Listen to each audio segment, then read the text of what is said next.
kita berusaha apa yang kita ucapkan itu apa adanya, apa yang disarankan, yang diaturkan dahulu benar, bahwa misalkan saya ngaku saja menggambar saja Mbak, gambar motor, ternyata beberapa juga ada motor, entah siapa yang memberi kita nggak tahu, ada jajalannya, misalkan nggak punya uang pas, nggak punya uang itu terus gambar uang aja Mbak biar diberi Tuhan uang, akhirnya besoknya juga punya uang. Yang menjadi pertanyaannya bahwa kalau kita hanya menggambar, kita hanya membayangkan, kadang bisa terbukti. Kenapa?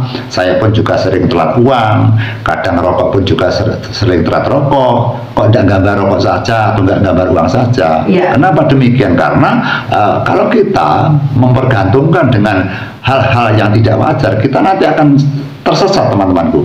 Sehingga kuncinya apabila kita ingin punya atau kita ingin kaya, kita harus berusaha bekerja gitu loh. Jadi di dunia ini kalau ingin kaya ya harus bekerja. Kalau ingin punya rumah ya kita berusaha mencari uang terus bikin rumah. Kita tidak boleh mengharapkan pemberian Tuhan, Tuhan saya berikan rumah, tidak boleh itu. Karena rumusnya orang hidup itu harus bekerja, bekerja, disertai dengan keyakinan yang tinggi, disertai dengan kerja giat, disiplin, jujur dan sebagainya. Hingga kita tetap menjalani dengan perjalanan pelajaran yang wajar gitu Mbak. Jadi hal-hal yang tidak wajar itu hanya sebagai katakan hanya selingan saja, agar kita percaya bahwa Tuhan itu ada. Kalau di saat kalanya kita kejepit, maka ternyata apabila memohon juga masih dikasih, karena Tuhan itu tidak jauh dari kita. Tuhan berada di sekitar kita, Tuhan berada di seluruh jagat raya ini.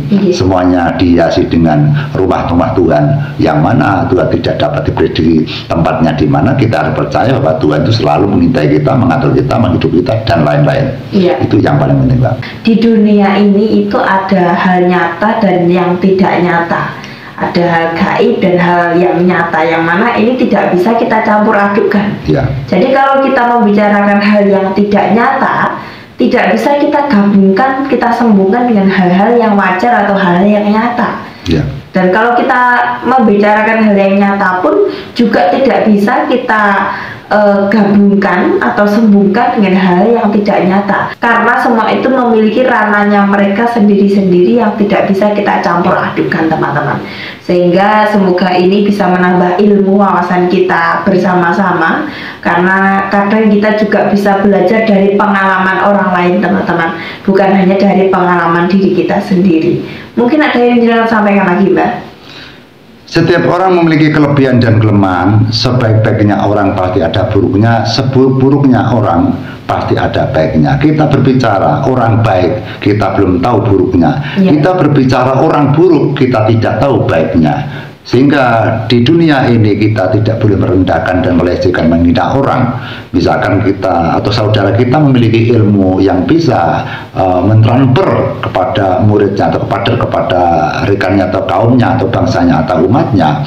Kalau benar-benar mereka terbukti, kita perlu menghormati, karena Tuhan menitipkan ilmu tidak semua orang. Tentu orang-orang yang dipilih Tuhan, orang-orang disayangi Tuhan, orang-orang yang benar-benar yang dimanjakan oleh Tuhan. Adapun kita tidak punya kelebihan seperti mereka itu, maka kita harus introspeksi diri. Apa sebabnya kita tidak punya kelebihan? Jelas setiap orang memiliki kelebihan yang berbeda-beda. Tidak mungkin satu orang memiliki semua kelebihan, tidak mungkin. Setiap orang mesti memiliki kelebihan yang berbeda-beda, dan setiap orang memiliki keunggulan hanya 1, 2, 3 kelebihan yang kita dapatkan. Karena kekuatan semuanya itu adalah dimiliki oleh Tuhan Yang Maha Esa. Terima kasih.